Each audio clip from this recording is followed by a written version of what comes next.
اس کے علاوہ دو اور لڑکوں کو لے کے جواد ایک گنجان آباد محلے میں آ گیا۔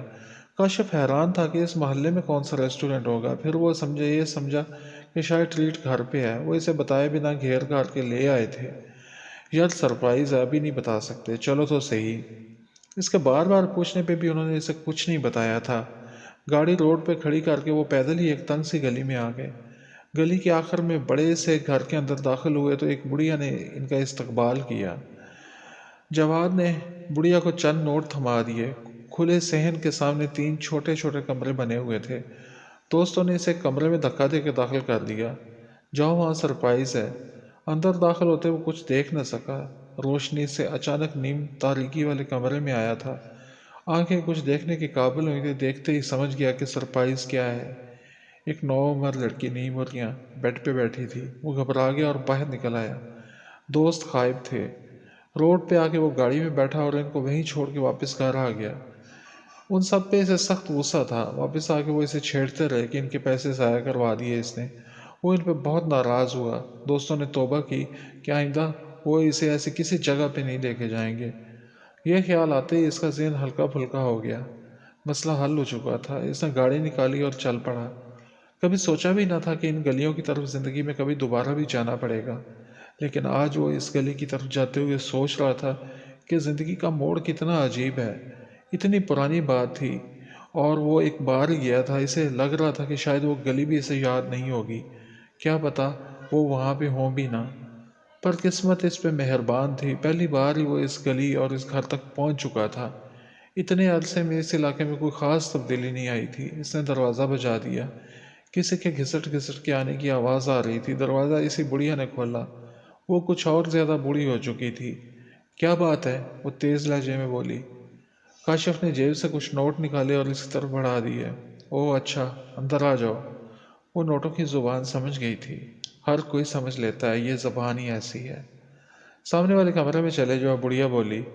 وہ نہ بھی کہتی تو وہ جانتا تھا، اسے سب یاد تھا، سب ویسا ہی تھا، بس وقت بدل چکا تھا۔ وہ کمرے میں داخل ہوا۔ ایک خوبصورت لڑکی آئینے کے سامنے کھڑی بال سلجھا رہی تھی۔ آہٹ محسوس کر کے وہ پلٹی۔ آئیے، تشریف رکھیے، مہذبانہ انداز میں وہ بولی۔ کاشف نے بیٹھنے کے لیے نظریں دوڑائیں۔ کمرے میں بیڈ کے علاوہ بیٹھنے کے لیے کوئی اور فرنیچر نہیں تھا۔ وہ بیڈ کے ایک کونے پہ ٹک گیا۔ آرام سے ٹھیک ہو کے بیٹھ جائیں، گھبرا کیوں رہے ہیں؟ وہ ہنسی۔ اس کی ہنسی بہت دلکش تھی، یا اسے لگی تھی، وہ سمجھ نہ پایا۔ میں نہیں گھبرا رہا، اس نے خود کو سنبھالا۔ وہ اس کے پاس آ کے بیٹھ گئی۔ اس کے جسم کی حدت سے محسوس ہو رہی تھی۔ وہ تھوڑا اور دور ہو کے بیٹھ گیا، لیکن پھر اسے یاد آیا کہ وہ تو یہاں آیا ہی اسی لیے تھا۔ لڑکی اسے غور سے دیکھ رہی تھی اور وہ عجیب سا محسوس کر رہا تھا۔ ڈرتے ڈرتے اس نے لڑکی کا ہاتھ تھام لیا۔ جوتے اتار کے بیڈ پہ آ جائیں، وہ اسے آفر کر رہی تھی۔ نہیں، ایسے ہی ٹھیک ہوں، کاشف گھبرا گیا۔ ارے نہیں، ایسے کیسے، آپ اوپر بیٹھ جائیں۔ کاشف نے جوتے اتارے اور بیڈ پہ بیٹھ گیا۔ اس کی ہچکچاہٹ دیکھ کے وہ لڑکی مسکرا دی۔ وہ بے باک انداز میں اسے پوچھ رہی تھی۔ نہیں نہیں، میں خود ہی اتار دیتا ہوں۔ اس سے شرٹ اتاری۔ اس کا چہرہ تمتما رہا تھا، وہ بہت شرم محسوس ہو رہی تھی۔ آج تک اس نے کسی کے سامنے شرٹ نہیں اتاری تھی۔ میں بھی اتار دوں؟ وہ بے باکی سے اسے دیکھ رہی تھی۔ اس نے سر جھکا لیا اور اسے ساتھ لگ کے بیٹھ گئی۔ کاشف کے ماتھے پہ پسینہ آ گیا۔ وہ بہت خوبصورت تھی۔ کوئی عابد زاہد بھی اس کے اتنے قریب ہوتا تو اسے بھی اپنا ایمان بچانا مشکل ہو جاتا۔ وہ عجیب کشمکش میں تھا۔ آپ میں تو ہمت ہی نہیں ہے، لڑکیوں کی طرح ڈر رہے ہیں۔ اس کا لہجہ طنزیہ تھا۔ کاشف نے اپنا ہاتھ اس کی کمر میں ڈالا اور اسے خود سے قریب کر لیا۔ آگ کی تیز لپٹیں تھیں جنہوں نے اس کا وجود جلا ڈالا۔ وہ اس پہ جھکی جا رہی، خود سپردگی کی کیفیت میں تھی۔ وہ فاصلے کم ہو رہے تھے، گرم سانسیں سانسوں سے ٹکرا رہی تھیں۔ کسی لمحے بھی ہونٹ اس کے ہونٹوں سے جڑنے والے تھے۔ رک جاؤ، رک جاؤ، وہ زور سے چیخا۔ رک جاؤ، مجھ پہ صرف حنا کا حق ہے، میں صرف اسی کے لیے بنا ہوں۔ یہ ہاتھ صرف حنا کو چھو سکتے ہیں، کسی اور کو نہیں، کسی کو بھی نہیں۔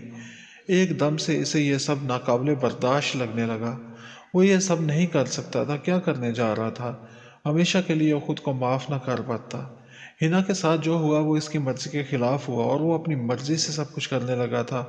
حنا کا حق کسی اور کو دے رہا تھا۔ جس ہاتھ نے اسے چھوا تھا وہ اسے دیکھ رہا تھا۔ اس ہاتھ نے چھوا تھا، اسے سزا ملنی چاہیے۔ اس نے زور سے دیوار میں ہاتھ مارا، 1 بار 2 بار 3 بار، بار بار وہ دیوار میں ہاتھ مار رہا تھا۔ وہ لڑکی حیرت سے اسے دیکھ رہی تھی۔ ہوش بحال ہوئے تو وہ اس کے اور دیوار کے بیچ میں حائل ہوگی۔ رک جائیں پلیز، ایسے نہ کریں، اچھے والے ہوش مند نظر آتے ہیں، پھر یہ کیا پاگل پن کر رہے ہیں؟ پاگل پن؟ پاگل پن تو وہ تھا جو کرنے جا رہا تھا، وہ افسوس بھرے لہجے میں بولا۔ کیا ہوا؟ مجھ سے کوئی غلطی ہوگی؟ وہ حیران تھی۔